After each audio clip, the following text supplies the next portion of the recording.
In this tutorial, I'll show you how to share a Smartsheet workspace or sheet with people who don't have a Smartsheet account. Start by opening the workspace or sheet you want to share. Then click the Share button in the top right corner of the screen.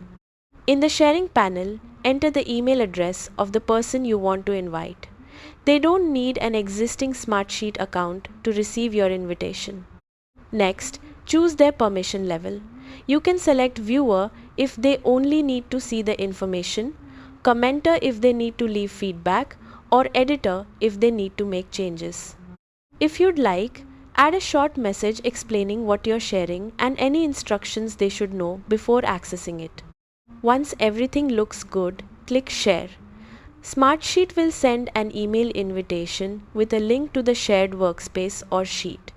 The recipient can open the invitation, follow the prompts, and access the shared content.